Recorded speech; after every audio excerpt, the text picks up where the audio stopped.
चलिए, अब एक काम करते हैं, केडियानॉमिक्स के फाउंडर सुशील केडिया को जोड़ लेते हैं। Sushil ji, good morning. बहुत बहुत गुड शुक्रिया मॉर्निंग। जुड़ने के लिए।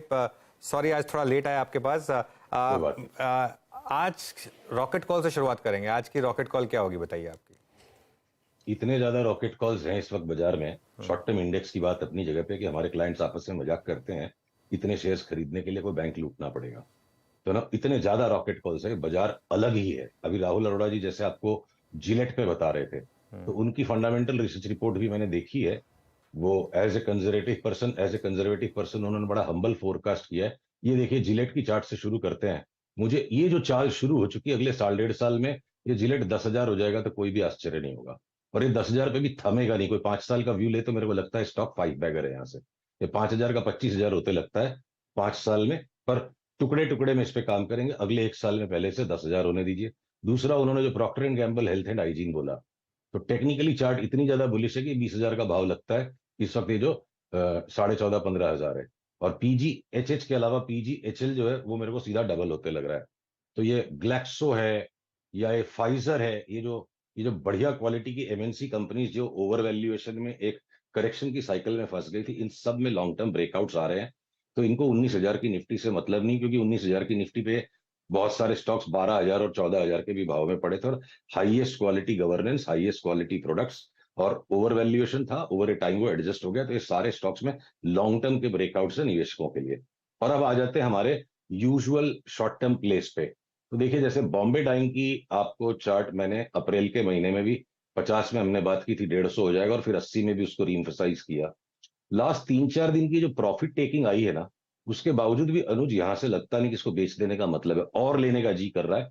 और देखिए, आज जैसे थोड़ा ग्रीन टिक आना शुरू हो गया, तो इंट्राडे में जब भी इसके अंदर आ गया रिवर्सल ब्रेकआउट, बॉम्बे डाइंग वापस बाई हो गया। अब अगला पड़ाव इसका 140 लगता है। तो बॉम्बे डाइंग की तर्ज पे उसी की तरह से अब ये जो साथ में और जो रियल एस्टेट के कुछ स्टॉक्स भागेंगे। सनटेक में आप देखो ये वीकली चार्ट के ऊपर जिस तरह का मैसिव ब्रेकआउट ही आया है, हमें लगता है सनटेक 10-20 रुपए की परवाह नहीं करनी चाहिए। उतना ही पोजीशन बनाओ कि 10-20 रुपए के झटके में आपको स्टॉप लॉस नहीं लेना पड़े। तो ये 700, 750 उसके ऊपर भी कहीं तक जा सकता है। रखना पड़ेगा 6 महीने स्टॉक। और India bulls reality on the same same flavour.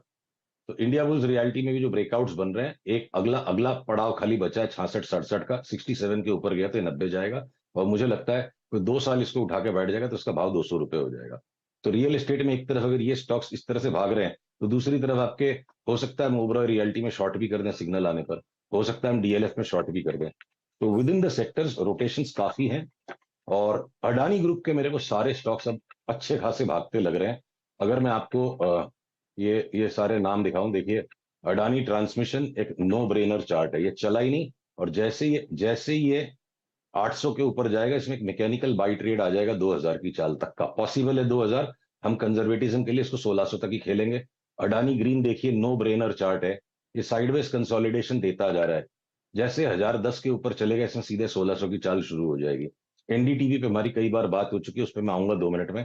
तो अडानी ट्रांसमिशन, अडानी ग्रीन खास करके, और चलेंगे साथ साथ में अडानी पोर्ट्स, अडानी इंटरप्राइज भी।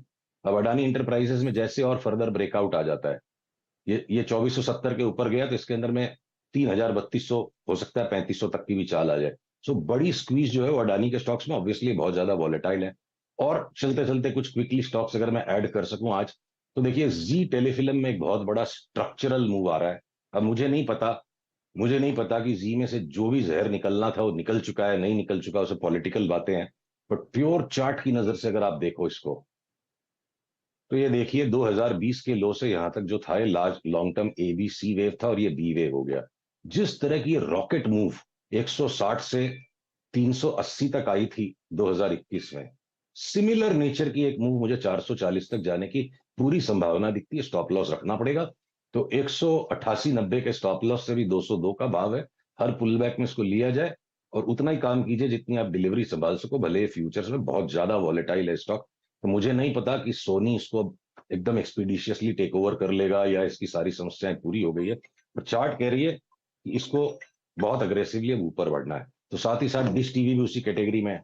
और ये चार्ट्स नहीं दिखा रहा, आप लवेबल लॉन्जरी और वीरू का जो फेवरेट स्टॉक है जुबिलेंट फूड वर्क्स, ये सारे के सारे लेके बैठिए, मुझे लगता है 50% 100% ये सारे 6 महीने में दे देंगे।